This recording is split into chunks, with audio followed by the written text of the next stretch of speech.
I'm Andrew Huberman, and I'm a professor of neurobiology and ophthalmology at Stanford School of Medicine. This podcast is separate from my teaching and research roles at Stanford. It is, however, part of my desire and effort to bring zero cost to consumer information about science and science-related tools to the general public. Today's episode is going to be all about vision and eyesight, a topic that's very near and dear to my heart because it's the one that I've been focusing on for well over 25 years of my career. When we hear the word vision, we most often think about eyesight, or our ability to perceive shapes and objects and faces and colors. However, our eyes are responsible for much more than that, including our mood, our level of alertness, and all of that is included in what we call vision. What is vision? Well, vision starts with the eyes. We have no what's called extraocular light perception. While it feels good to have light on our skin, while it feels good to be outside in the sunlight for most people, the only way that light information can get to the cells of your body is through these two little goodies on the front of your face. And for those of you listening, I'm just pointing to my eyes. As many of you have heard me say before on this and other podcasts, your eyes, in particular your neural retinas, are part of your central nervous system. They are part of your brain. They are the only part of your brain that sits outside the cranial vault. In other words, you have two pieces of your brain that deliberately got squeezed out of the skull during development and placed in these things we call eye sockets. Now, the eyes have a lot of other goodies in them that are very important, and those are the goodies that we're going to focus on a lot today. There's a lens to focus light precisely to the retina. There are also other pieces of the eye that are designed to keep the eye lubricated. You also have these things that we call eyelashes. Most people don't know this, but eyelashes are there to trigger the blink reflex. They aren't just aesthetically nice. Eyelashes are there so that if a piece of dust or something starts to head towards the cornea, the eye blinks very, very fast. It's the fastest reflex you own. We also have these things called eyelids. Now, eyelids might seem like the most boring topic of all, but they are incredibly fascinating. Today, we're going to talk about how you can actually use your visual system to increase your levels of alertness based on the neural circuits that link your brainstem with your eyelids. So, let's talk about what the eyes do for vision. Basically, the entire job of the eyes is to collect light information and send it off to the rest of the brain in a form that the brain can understand. Remember, no light actually gets in past those neural retinas. It gets to the neural retina, and we have specific cells in the eye called photoreceptors. They come in two different types, rods and cones. Cones are mainly responsible for daytime vision, and the rods are mainly responsible for vision at night or under low light conditions, generally speaking. These photoreceptors, the rods and cones, have chemical reactions inside them that involve things like vitamin A, and that chemical reaction converts the light into electricity. Within the eye, within the retina, there are then a series of stages of processing, and that information eventually gets sent into the brain by a very specific class of neurons. They're called retinal ganglion cells. Now, here's what's incredible. I just want you to ponder this for a second. This still blows my mind. Everything you see around you, you're not actually seeing those objects directly. What you're doing is you're making a best guess about what's there based on the pattern of electricity that arrives in your brain. Now, that might just seem totally wild and hard to wrap your head around, but think about it this way, because this is the way it actually works. Let's take an example of a color like green or blue. You have cones in your eye that respond best to the wavelength of light that is reflected off, say, a green apple. So you don't actually see the green apple. What you see is the light bouncing off that green apple, and it goes into your eye, and you see it and perceive it as round and green, but not because you see anything green. No green light arrives in your brain. What happens is your brain actually compares the amount of green reflection coming off that apple to the amount of red and blue around it. What the brain is receiving is a series of signals, electrical signals, and it's comparing electrical signals in order to come up with what we call these perceptions, like I see something green, a green apple, or I see red. So that's what I'd like you to understand about the way the eye communicates with the brain. I would also like you to understand that the brain itself is making these guesses, and that those guesses are largely right. How do I know that? Well, they're right because when you reach out to grab a glass, most of the time you grab the glass and you don't miss, right? Most of the time when you make judgments about the world around you based on your visual impression of them, it allows you to move functionally through the world. So the brain is doing these incredible things. It's also creating depth, a sense of depth, even though what arrives from the retina is essentially a readout of a two-dimensional flat image. Your eyes are slightly offset from one another so that, for instance, if I look at you, if you were standing right in front of me right now and I were to look at you, the image of your face, the light bouncing off your face, to be more precise, lands on one eye in a slightly different location than it does in the other eye, and then the brain does math. It basically does the equivalent of geometry and trigonometry and essentially figures out how far away you are from me, which is just incredible. So the brain does all this very, very fast, and the brain uses about 40 to 50% of its total real estate for vision. That's how important vision is. Now I want to talk about the other aspect of vision, which is the stuff that you don't perceive, the subconscious stuff. And then we'll transition directly into how you can use light and eyesight to control this other stuff, because it's very important. And that other stuff is mood, sleep, and appetite. And there are ways in which you can use these same protocols that I will describe in order to preserve and even enhance your vision, your ability to see things and consciously perceive them. So the protocols we will describe have a lot of carryover to both conscious eyesight and to these subconscious aspects of vision. And I just want you to understand a little bit more about the science of seeing, of eyesight and vision, and then all the protocols will make perfect sense. So as amazing as eyesight is, it actually did not evolve for us to see shapes and colors and motion and form. The most ancient cells in our eyes, and the reason we have eyes, is to communicate information about time of day to the rest of the brain and body. Remember, there's no extraocular photoreception. There's no way for light information to get to all the cells of your body. But every cell in your body needs to know if it's night or day. Now, I talked a little bit about this in the episodes on sleep, and this episode is not about sleep. But I want to emphasize that there is a particular category of retinal ganglion cell. Remember the neurons that connect the retina to the brain. These are so-called melanopsin retinal ganglion cells, named after the opsin that they contain within them. They are essentially photoreceptors. Remember before I said there are photoreceptors and then these ganglion cells? Well, these melanopsin cells, as the name suggests, melanopsin, have their own photoreceptor built inside them.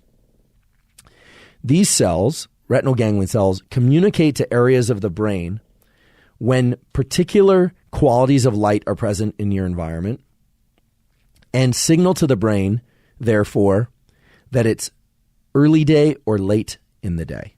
They regulate when you'll get sleepy, when you'll feel awake, how fast your metabolism is, your blood sugar levels, your dopamine levels, and your pain threshold. These melanopsin ganglion cells have been shown to set the circadian clock and to respond best to the contrast between blue and yellow light of the sort that lands on these cells when you view the sun when it's at so-called low solar angle, when it's low in the sky, either in the morning or in the evening. What does all this mean? The most central and important aspect of our biology, and perhaps our psychology as well, is to anchor ourselves in time, to know when we exist.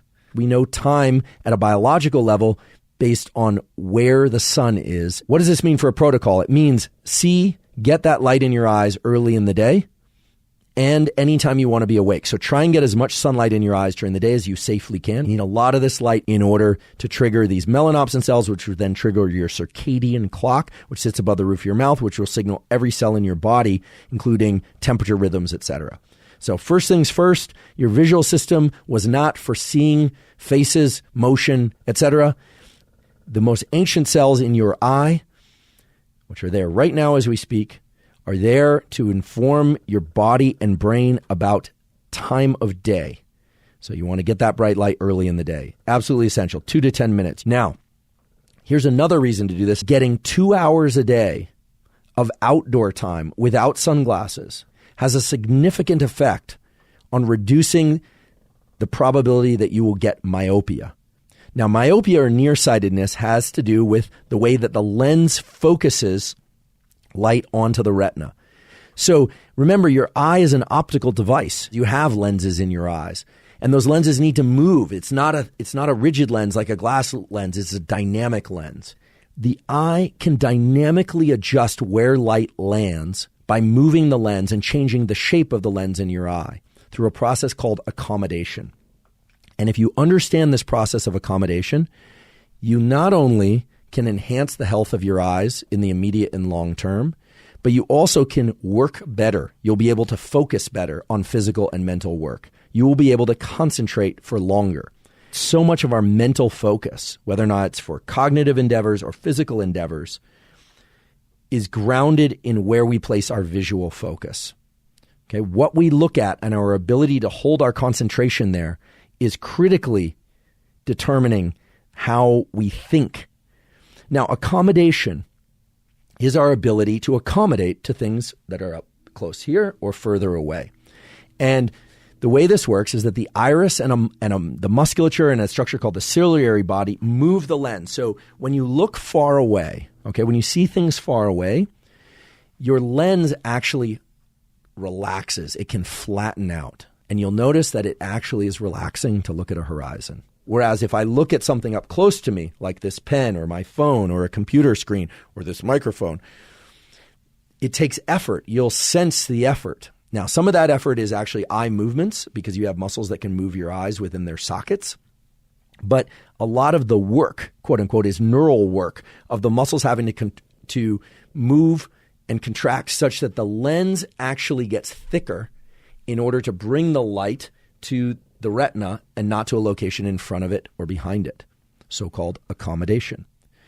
Now, you might say, why are you telling me about accommodation? Well, these days we're spending a lot of time looking at things, mainly our phones up close and computers up close, and we are indoors.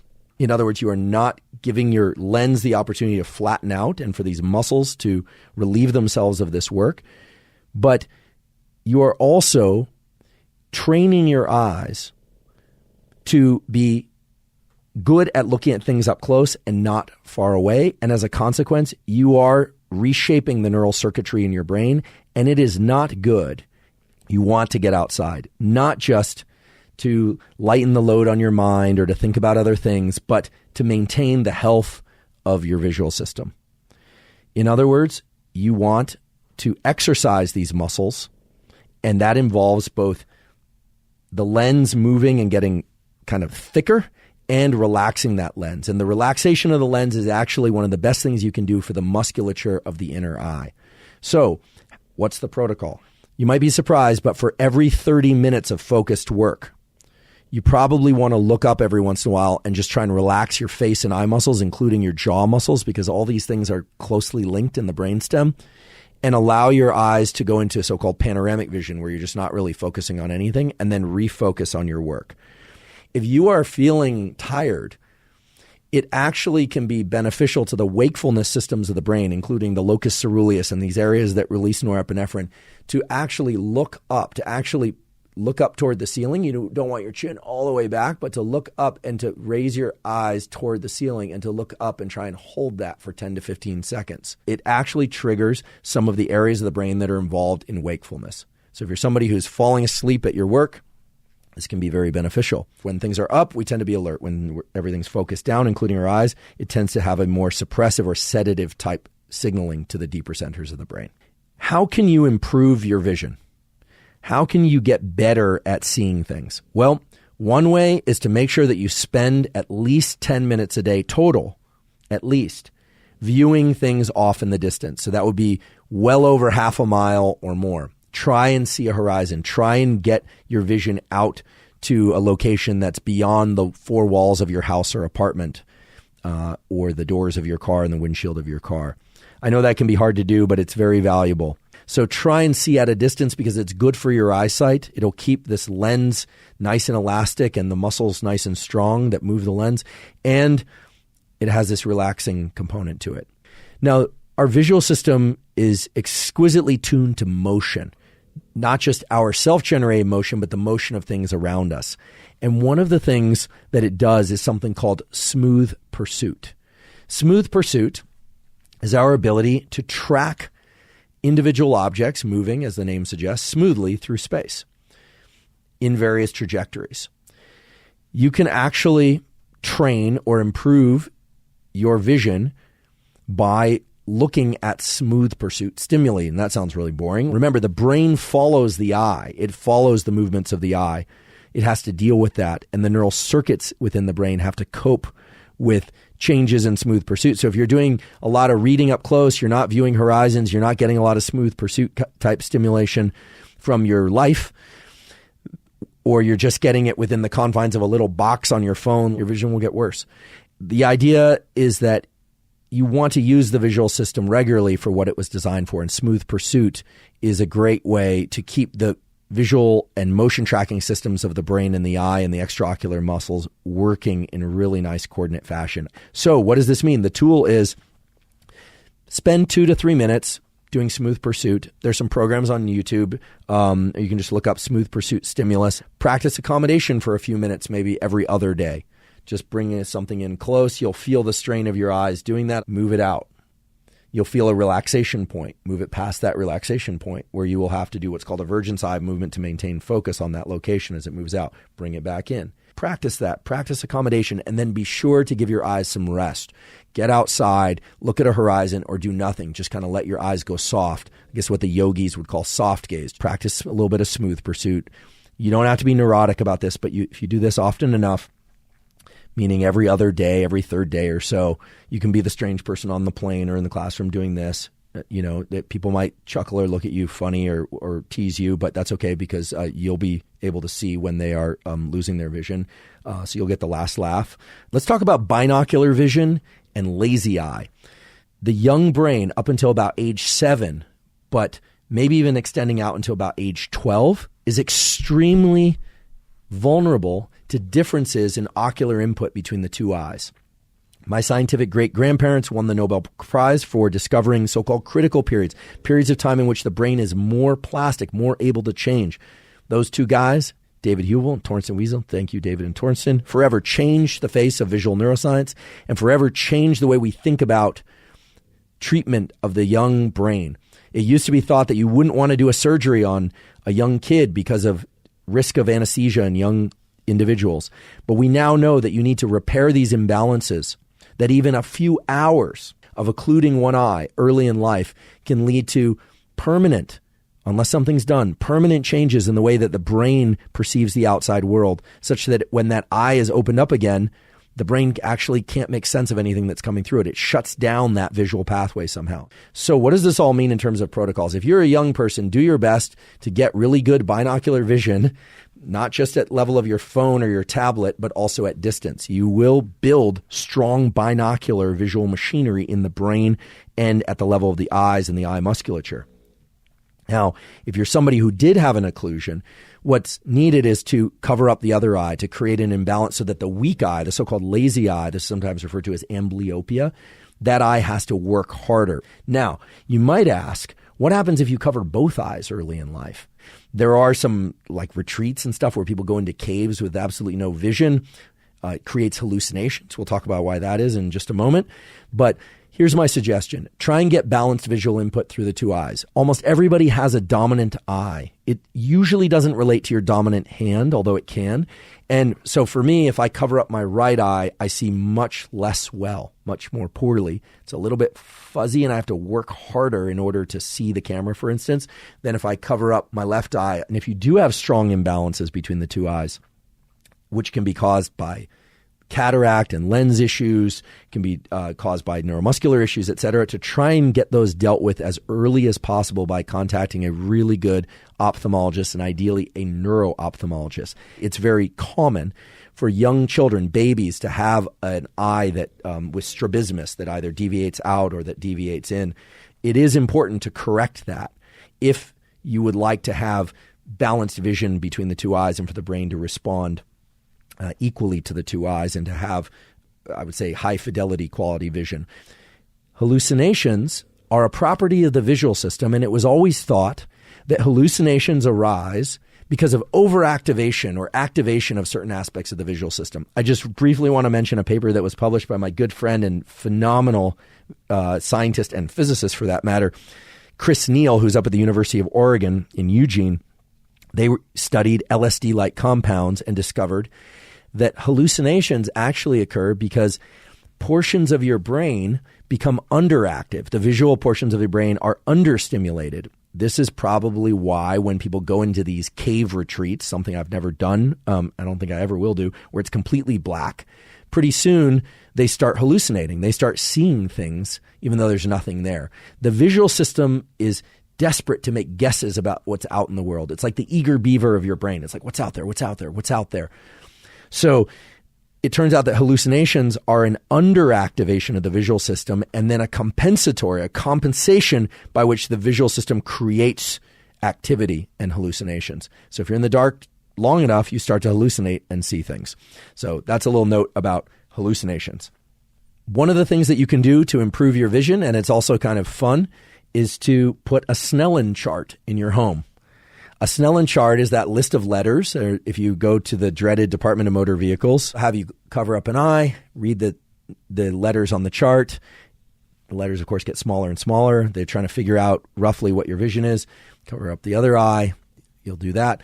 This is something that's not often mentioned, but your performance on the Snellen chart will vary depending on time of day, because your level of fatigue and your ability to control that accommodation and other mechanisms of the eye muscles will vary. So you can take it as an average. It's also a good thing if you're going to get your vision tested for corrective lenses or maybe you're going to do laser surgery or something of that sort. If you're thinking about any of that, to really get it measured by a professional, get your vision tested by somebody who really understands vision, like an ophthalmologist or a really good optometrist. If you put a Snellen chart in your home, you can do that as part of your visual training. Now, this might seem excessively nerdy, but what is more important than your eyesight, right? Eyesight is so vital. It's right up there with movement and our ability to move, to generate, to get up out of chairs and to walk and to run and to take care of ourselves. Eyesight and movement are the main ways that we are able to take care of ourselves and take care of others. When you start having compromised eyesight or compromised movement, people need to take care of us, and we become much more challenged in moving through our daily life. So while it might seem nerdy to have a Snellen chart in your home or to do a smooth pursuit exercise a couple times a week or to get outside for a few hours a day and do your reading or your laptop work there, preserving your eyesight and preserving your vision is one of the most life-enhancing or quality of life-enhancing things that you can do. Now, of course, there are genetic factors and there are injury-related factors that can compromise eyesight and our ability to see. And of course, this is the things I'm talking about today aren't going to solve all those issues, but they can have a tremendous positive impact if you're willing to do just a little bit of work. So I do want to talk about a few other things that can perhaps improve vision. I want to dispel a few myths about stuff to take to improve vision. So now you understand a lot about the biology of vision. You understand that light has to arrive at the retina and get converted into electrical signals. That process requires things like vitamin A, a fat-soluble vitamin. It requires things like the carotenoids. That metabolic cascade, that biochemical cascade, is essential for vision. And this is why you've been told that carrots help you see better, because they're high in vitamin A. there are a few simple things you can do to support your vision. First of all, it is true that eating vegetables, the dark leafy vegetables, and things like carrots that have vitamin A in abundance, and eating them in close to their raw form, so naturally occurring foods that contain a lot of vitamin A in their raw form, can help support vision. Now, does that mean that if you ingest super physiological amounts of that stuff that it's going to make your vision that much better? No. But you do need a threshold level of vitamin A in order to see, and in order to see well. Now, there's a lot of excitement nowadays about supplementation to help support the health of the visual system. But I want to talk about a molecule that's in a lot of supplements to support vision, and there are some really good data on, and that's lutein. What is this lutein stuff? Well, lutein is in the pathway that relates to vitamin A and the formation of the opsin, the photopigment that captures light in the back of your eye, literally absorbs light, pigment in your eye, and converts that into electrical signals and allows you to see. And there is some evidence. I spoke to our chair of ophthalmology. There is some evidence through quality peer-reviewed studies that supplementing with lutein can help offset some of the detrimental effects of age-related macular degeneration, but, I want to emphasize but, or emphasize however, only for individuals with moderate to severe macular degeneration. For people that have normal vision or with just a low degree of macular degeneration, these studies did not see a significant improvement of vision from supplementing with lutein. And the other one is astaxanthin. What is astaxanthin? It's a really interesting compound. It's the red-pink pigment found in various seafoods. I'm not a big seafood fan, but like certain fish, you'll see at the fish market, will have that red-pink pigment. And it's also in the feathers of flamingos. It's structurally similar to beta-carotene, so it's very pro-vitamin A. But it has some chemical differences which may make it safer than vitamin A. Remember, vitamin A is a lipid-soluble vitamin, so it can be stored in our body for long periods of time. What is the deal with this astaxanthin?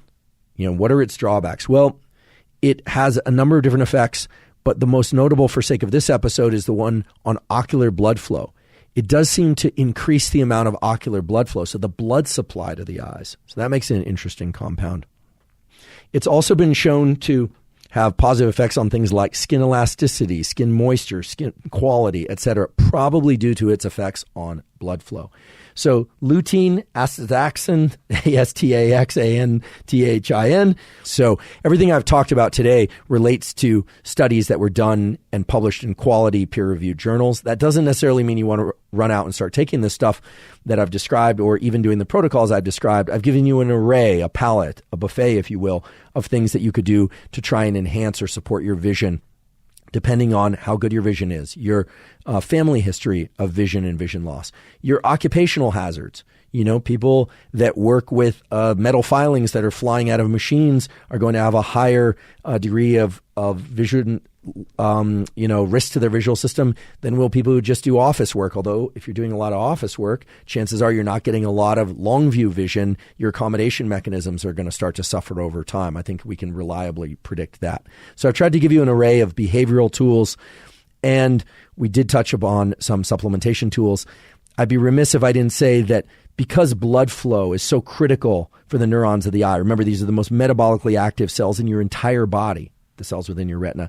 Because blood flow is required to get them the energy and nutrients they need. Having a healthy cardiovascular system, right? Doing endurance work, doing strength training work regularly is going to support your eyes and your brain and your vision. It's indirect, but it's essential, right?